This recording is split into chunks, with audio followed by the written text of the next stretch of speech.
Breaking news చూస్తున్నాం. విశాఖ జిల్లా సింహాచలంలో గోడ కూలిన ఘటనపై ప్రభుత్వం కమిటీ వేసింది. ఈ ఘటనపై త్రిసభ్య కమిషన్ ప్రాథమిక విచారణ చేపట్టింది. కాసేపట్లో ప్రభుత్వానికి ఆ నివేదిక అందజేయనుంది. గోడ కూలి భక్తులు మరణించిన దుర్ఘటనకు బాధ్యులు ఎవరన్న కోణంలో త్రిసభ్య కమిషన్ లోతుగా విచారణ చేస్తున్నట్టు తెలుస్తుంది. ఇందులో భాగంగా విశాఖ సర్క్యూట్ హౌస్ లో 20 మందిని విచారించింది. నిర్లక్ష్యంగా వ్యవహరించిన వారిపై చర్యలకు సిఫార్సు చేయనున్నట్టు సమాచారం.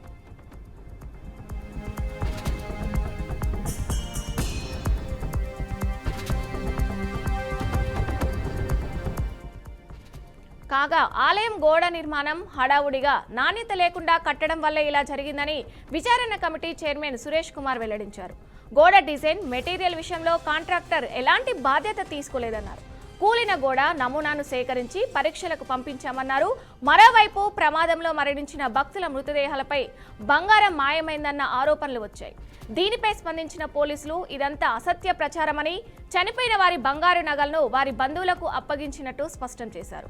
సింహాచలం ఘటనపై ఇలాంటి దుష్ప్రచారాలు చేస్తే కఠిన చర్యలు తీసుకుంటామని హెచ్చరించారు. కన్స్ట్రక్ట్ చేసిన ఒక రిటైనింగ్ వాల్ అనేది అది నాసికరంగా కట్టడం జరిగింది. దాని వలన అది రెయిన్ ఫౌల్ అంటే వర్షం పడేటప్పుడు అది కూలిపోయింది అనేది ఇట్స్ ఎ ఫ్యాక్ట్. అది మనకు చాలా స్పష్టంగా అర్థమవుతుంది. సో కానీ అది అంటే ఎందుకు అలా కన్స్ట్రక్ట్ చేయాల్సి వచ్చింది, ఈ హడావిడిగా అలా చేయాల్సిన అవసరం ఎందుకు వచ్చింది, అలాగే నిజంగా అది నాసికరంగా ఉండేదా, అంటే ఆ వర్షంలో అది అంటే కింద పడిపోయేటట్టుగా క్వాలిటేటివ్గా లేకుండా ఉండే దానికి ఏమైనా బాధ్యత అనేది మేము చేయాల్సి వస్తుంది. అంటే ఇప్పుడు ప్రిలిమినరీగా ఉంది. ఇప్పుడు ఆల్రెడీ అక్కడే ఆ వర్క్కి సంబంధించిన శాంపుల్స్ కూడా తీసుకుంటున్నాము. అక్కడ వర్క్కి సంబంధించిన సిమెంట్ కానీ అక్కడ యూజ్ చేసిన మిక్స్చర్ కానీ బేస్మెంట్ అన్నీ దానికి సంబంధించిన మెజర్మెంట్స్ అవన్నీ కూడా తీసుకుంటున్నాము. తీసుకున్న తర్వాత మాకు డీటెయిల్గా అనలైజ్ చేసినప్పుడు we will be able to fix it. నేను మీకు ఇందాక చెప్పినట్టుగా అది ఒక టెంపరీ కన్స్ట్రక్షన్ అనేది అందరూ ఇంజనీర్స్ కూడా చెప్తున్నారు. ఒరిజినల్గా ఈ ప్రసాదం స్కీమ్ కింద ఏదైతే శాంక్షన్ చేసి ఉన్నాయో దానిలో ఉన్న ఒరిజినల్ వర్క్ ప్లాన్ ప్రకారం ఉన్న ఒక వర్క్ కాదు. సబ్సిక్వెంట్గా కొన్ని అంటే ఒరిజినల్ ప్లాన్లో కొన్ని మార్పులు చేర్పులు జరిగినాయి. సో దాని ఆధారంగానే ఈ యొక్క వర్క్ అక్కడ చేపట్టాల్సి వచ్చింది అనేది ప్రాథమికంగా వాళ్ళందరూ చెప్తున్నది. సో అది చేసేటప్పుడు దానికి ఎవరు అప్రూవల్ ఇచ్చారు, అది ఏ దానిలో టెక్నికల్ స్పెసిఫికేషన్ ఏముండాలి, దానికి డిజైన్ ఏముండాలి, దాంట్లో ఏ మెటీరియల్ వాడుకోవాలి అనే అంశాల మీద ఇంకా ఆధారాలు చూడాల్సిన అవసరం ఉంది. మాకు ప్రిలిమినరీగా చెప్పడం అనేది ఫెస్టివల్ ఉంది కాబట్టి మేము కొద్దిగా అది కంప్లీట్గా చేయాలనే ఉద్దేశంతో త్వరితగతిలో చేయాల్సి వచ్చింది అని చెప్పడం జరిగింది. మళ్ళీ డీటెయిల్గా వెళ్తుంది. ఒరిజినల్ ప్లాన్ ప్రకారం అయితే డిజైన్ కొద్దిగా డిఫరెంట్గా ఉంది. ఉద్రిక్తత చోటు చేసుకుంది. బుగ్గమఠం స్థలాన్ని ఆక్రమించుకొని ఇల్లు, వైసీపీ పార్టీ ఆఫీసు, గోశాలను ఏర్పాటు చేసుకున్నారని పెద్దిరెడ్డి ఆరోపణలు ఉన్నాయి. ఈ నేపథ్యంలో బుగ్గమఠం భూములను సర్వే చేయాలని ప్రభుత్వ అధికారులను ఆదేశించింది. దీనికి సంబంధించిన ఏప్రిల్ 11న మాజీ మంత్రి పెద్దిరెడ్డికి దేవాదాయ శాఖ, బుగ్గమఠం అధికారులు నోటీసులు జారీ చేశారు. మాజీ మంత్రి పెద్దిరెడ్డి రామచంద్రారెడ్డితో పాటు మరో 4గురికి నోటీసులు అందించారు. పలు సర్వే నెంబర్లతో 3.88 ఎకరాలు ఆక్రమించినట్టు నోటీసులో తెలిపారు. సర్వే చేసేందుకు వెళ్లిన అధికారులను పెద్దిరెడ్డి అనుచరులు అడ్డుకున్నారు. దీంతో పెద్దిరెడ్డి ఇంటి వద్ద ఉద్రిక్తత పరిస్థితులు నెలకొన్నాయి. 261/1, 261/2 సర్వే నంబర్లో 1 ఎకరా 53 సెంట్లు, అదేవిధంగా 261/2లో 2 ఎకరాల 53 నోటీసు 3 ఎకరాల 28 సెంట్లకు సంబంధించి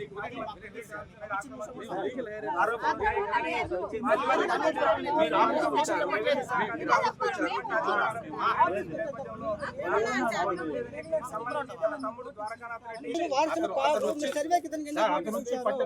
అబ్బాయి అన్నాడు కాబట్టి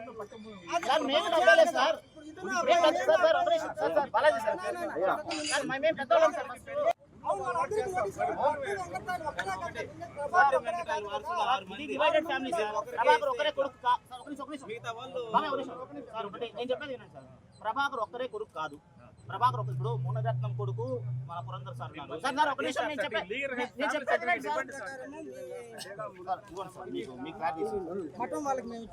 చెక్ మీ కమిషన్ డబ్బు వేసేసాం మేము. సెల్ ఇస్తే మాకు మేము దొడ్డిని ఆక్యుపై చేసుకుంది కాదు కదా, మఠం ఎండోమెంట్ మీ జీవో ప్రకారమే కదా తీసుకునింది, మీ జీవో ప్రకారమే గౌరవ హైకోర్టు ఇచ్చిన ఆర్డర్ ప్రకారమే మేము పోతున్నాం. మీరు ఇచ్చిన ఆర్డర్ ప్రకారమే కదా మీకు అమౌంట్ కట్టాము. సార్ అబేన్స్ ఆర్డర్ సార్ ఒక సెకండ్ అబేన్స్ లిఫ్టింగ్ ఆర్డర్ అన్న అభ్యాన్స్ లో నుంచి రిలీజ్ అన్న పేపర్ రిలీజ్ ఆర్డర్స్ కదా ఇవి.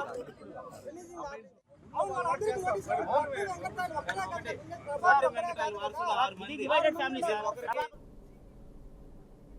ఇక ఇదే అంశంపై మరింత సమాచారం మా ప్రతినిధి బ్యూరో చీఫ్ గోపి లైవ్ ద్వారా అందిస్తారు. తిరుపతిలో పెద్దిరెడ్డి రామచంద్రారెడ్డి సంబంధించినటువంటి ఇంటి వద్ద ఇప్పుడు ఇవాళ ఉదయం నుంచి కూడా పెద్ద ఎత్తున అంటే ఉధృతలు చోటు చేసుకోవడం జరిగింది. అంటే ప్రధానంగా ఇందులో ఆరోపణలు ఒకటే బుగ్గ మఠానికి సంబంధించిన భూముల్ని పెద్ద ఎత్తున పెద్దిరెడ్డి రామచంద్రారెడ్డి వాళ్ళ కుటుంబ సభ్యుల పేర్లతో మార్చి కొట్టేశారంటూ కూడా గత కొద్ది రోజుల నుంచి కూడా ఆరోపణలు వస్తున్న నేపథ్యంలో ఇవాళ సర్వే చేయడానికి ప్రభుత్వం నుంచి కూడా అంటే అధికారులు ఇచ్చినటువంటి ఆదేశాల ప్రకారం ఇక్కడికి సర్వే చేయడానికి కూడా విఆర్ఓ కావచ్చు, అదేవిధంగానే కొంతమంది అధికారులు రావడం జరిగింది. అయితే ప్రస్తుతానికి మనం వివాదానికి ఉన్నటువంటి ఏదైతే పెద్దిరెడ్డి రామచంద్రారెడ్డికి సంబంధించినటువంటి ఏదైతే ఇప్పటి వరకు కూడా ప్రభుత్వం చెప్తున్నటువంటి అంటే దాదాపుగా అంటే సర్వే నెంబర్ 261/1 అదేవిధంగా 2002 సర్వే నెంబర్ లో దాదాపు 80 ఎకరాలు అంటే దాదాపు 4 ఎకరాల వరకు కూడా పెద్దిరెడ్డి రామచంద్రారెడ్డి ఇదంతా కూడా మనం చూడొచ్చు. ఇదంతా కూడా పెద్దిరెడ్డికి సంబంధించినటువంటి అంటే వాళ్ళ ప్రాంగణంలోనే ఉంది. చుట్టూ అంతా ప్రహరీ గోడ ఇవంతా కూడా ఏర్పాటు చూడొచ్చు. మనం ఒకసారి మన విజువల్స్ తో చూస్తే కన్నా చుట్టూ అంతా కూడా ఇండ్లు ఉన్నాయి. ఆ మధ్యలో మొత్తం కూడా ప్రహరీ గోడ ఏర్పాటు చేసుకుని దాదాపుగా 4 ఎకరాల వరకు కూడా అంటే ఇది ఒక రకంగా చెప్పాలంటే కబ్జానే అని చెప్పుకోవచ్చు. పెద్దిరెడ్డి అనుచరులు మాత్రం చెప్తుంది అంటే ఇది గతంలో ఎవరి పేరుతోనే ఉంటే వీళ్ళు కొనుగోలు చేస్తారంటూ కూడా చెప్పడం జరిగింది. 10-15 సంవత్సరాల క్రితమే కొనుగోలు చేశారు. పెద్దిరెడ్డి రామచంద్రారెడ్డికి సంబంధించిన కుటుంబ సభ్యులు ద్వారకనాథ్ రెడ్డి అదేవిధంగా వాళ్ళ కుటుంబ సభ్యుల పేరుతోనే ఈ భూములన్నీ ఉన్నాయి. ఇదంతా కూడా ఎక్కడా కూడా భూ కబ్జా చేయలేదు, ఇది ఎక్కడా కూడా అన్యాక్రాంతం అవ్వలేదు, కేవలం మేము కూడా డబ్బు కొనుగోలు చేస్తామంటూ కూడా ఆరోపణలు చేయడం జరిగింది. అందువల్ల కాసేపు ఇక్కడికి వచ్చినటువంటి అంటే రెవెన్యూ అధికారి ఇక్కడికి వచ్చిన సందర్భంగా వాళ్ళు అడ్డుకోవడం జరిగింది. ఎట్టి పరిస్థితుల్లో కూడా మాకు చట్ట ప్రకారం ఈ భూములకు సంబంధించినటువంటి పత్రాలన్నీ ఉన్నాయంటూ కూడా వారితో వాగ్వాదం చోటు చేసుకోవడం జరిగింది. అయితే ఈ మధ్య కాలంలో కూడా దాదాపుగా 2-3 సార్లు వీళ్ళకందరికీ కూడా నోటీసులు ఇవ్వడం జరిగింది. అయితే ఆ నోటీసులకు ఎక్కడ కూడా సహకరించకపోవడం కారణంగానే ఇవాళ అధికారులు నేరుగా వచ్చి ఇక్కడికి వచ్చి మొత్తం కూడా భూములన్నీ కూడా సర్వే చేస్తున్నారు. అయితే చుట్టూ కూడా మనం చూస్తున్నట్లయితే కూడా విశాలమైనటువంటి భవనాలు ఉన్నాయి. ఆ భవనాల మధ్యలో దాదాపుగా 4 ఎకరాల వరకు కూడా పెద్దిరెడ్డి రామచంద్రారెడ్డి గారు ఆయన ఆధీనంలో ఈ భూములు ఉన్నాయి.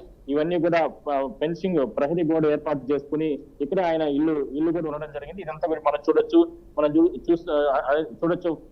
అధికారులు ఇక్కడ చేరుకున్న తర్వాత వాళ్ళందరూ కూడా సర్వే చేస్తున్నారు. అందువల్లనే పెద్దిరెడ్డి అనుచరులకి ఇక్కడ సర్వే అధికారికి వాగ్వాదం చోటు చేసుకున్న నేపథ్యంలో అంటే పోలీసులు కూడా పెద్ద ఎత్తున ఇక్కడికి చేరుకుని ఎటువంటి అవాంఛనీయ ఘటనలు జరగకుండా కూడా చర్యలు తీసుకుంటున్నారు. అయితే ఇది చాలా రోజుల నుంచి జరుగుతున్నటువంటి ఇష్యూగానే మనం చెప్పుకోవచ్చు. ఎందుకంటే గత కొద్ది రోజుల నుంచి కూడా ఈ భూములకు సంబంధించి వివాదం జరగడం, దాని తర్వాత రకరకాల ఆరోపణలు వచ్చిన నేపథ్యంలోనే అధికారులు కావచ్చు అదే రెవెన్యూ వీళ్ళందరూ కూడా సర్వే చేయడానికి రావడం జరిగింది. దాదాపుగా ఇప్పుడు 2 గంటల నుంచి కూడా సర్వే చేస్తున్నారు. ఇష్యూ ఉన్న నేపథ్యంలోనే పోలీసులు కూడా పెద్ద ఎత్తున ఇక్కడ చేరుకునే వాళ్ళకు అంటే ఎక్కడ కూడా అధికారులకి అదేవిధంగా పెద్దిరెడ్డి రామచంద్రారెడ్డికి సంబంధించినటువంటి అనుచరులకి వాళ్ళకి ఎవరికి కూడా దీన్ని సర్వే చేయడానికి సో మొత్తం మీద చాలా రోజులు కూడా ఈ మధ్య కాలంలో కూడా ఈ భూములకు సంబంధించి రకాలుగా బొగ్గ మఠం సంబంధించిన అధికారులు రావడం జరిగింది. సందర్భంగా కూడా అక్కడ ఉన్నటువంటి సిబ్బందికి అదేవిధంగా ఇక్కడ ఉన్నటువంటి పెద్ద అనుచరులకి కూడా రకరకాల ఇష్యూ అంటే చోటు చేసి జరిగింది. మనం ఒకసారి చూసినట్లయితే కానీ ఇది మొత్తం కూడా పెద్దిరెడ్డి రామచంద్రారెడ్డికి సంబంధించినటువంటి ప్రాపర్టీస్ అదేవిధంగానే ఇల్లు ఆయన ఇక్కడ ఏర్పాటు చేసుకుని ఉన్నారు. ఎన్నో సంవత్సరాల నుంచి కూడా ఆయన ఇక్కడ నివాసం ఏర్పాటు చేసుకోవడం జరిగింది.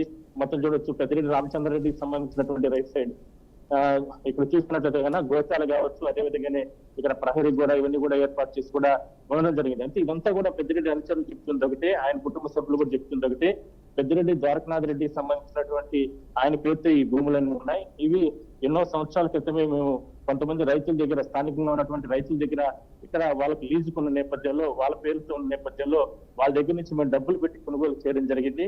అంతే తప్ప ఎక్కడ కూడా మేము ఈ భూమిని కబ్జా చేయలేదు, కొట్టేయలేదు అంటూ కూడా వాళ్ళు ఆరోపణలు చేయడం జరిగింది. అయితే ప్రభుత్వ అధికారులు అంటే కూటమి ప్రభుత్వ అధికారులకు వచ్చిన తర్వాత ఈ భూములకు సంబంధించి అంటే ఎక్కడెక్కడ అన్యాక్రాంతమైనాయి, గతంలో వైసీపీ ప్రభుత్వ హయాంలో ఏ రకంగా భూములు అప్పుడు ఉన్నటువంటి ప్రభుత్వ పెద్దలు కొట్టేశారు. ఇట్లా రకరకాల ఆరోపణలు వచ్చిన నేపథ్యంలోనే ఈ భూములకు సంబంధించినటువంటి వ్యవహారం అంతా కూడా వెలుగులోకి రావడం జరిగింది.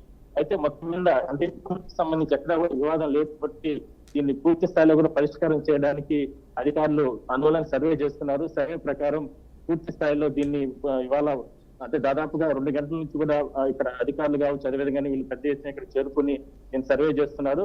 ఇవాళ సాయంత్రం లోపల దీన్ని పూర్తి స్థాయిలో కూడా అంటే ఏ రకం ఎంతవరకు అన్యాక్రాంతమైంది, ఏ విధంగా దీన్ని చట్ట ప్రకారం స్వాధీనం చేసుకోవాలనే దానిపైన కూడా పూర్తి స్థాయిలో చర్యలు అయితే తీసుకునే అవకాశం అయితే ఉంది. Thank you Gopi.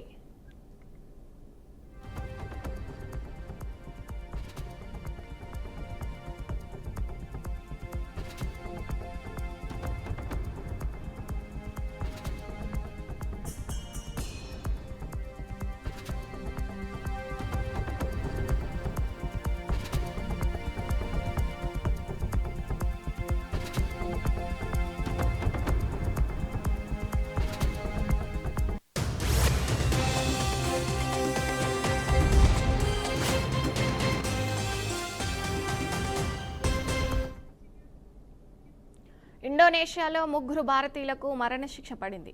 106 కిలోల మారక ద్రవ్యాలను అక్రమంగా రవాణా చేసిన కేసులో 3 భారతీయులకు న్యాయస్థానం మరణశిక్ష విధించింది. మరణశిక్షపై కేంద్రం తక్షణమే స్పందించాలని ఢిల్లీ హైకోర్టులో 3 వ్యక్తుల జీవిత భాగస్వాములు పిటిషన్లు దాఖలు చేశారు. మరణశిక్షణ పడిన వారిని కాపాడాలని విజ్ఞప్తి చేశారు. ఇండోనేషియా కోర్టు తీర్పు కాపీని ఏప్రిల్ 29న పిటిషనర్లు అందుకున్నారని, ఈ కేసు మే 6న విచారణకు వస్తుందని పిటిషన్లో పేర్కొన్నారు.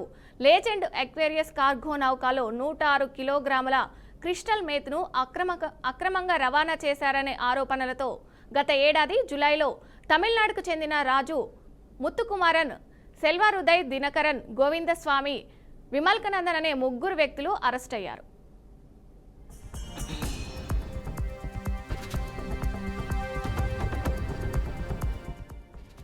మారక ద్రవ్యాల చట్టాన్ని ఉల్లంఘించినందుకు ఇండోనేషియాలోని జిల్లా కోర్టు గత నెలలో 3కి మరణశిక్ష విధించింది.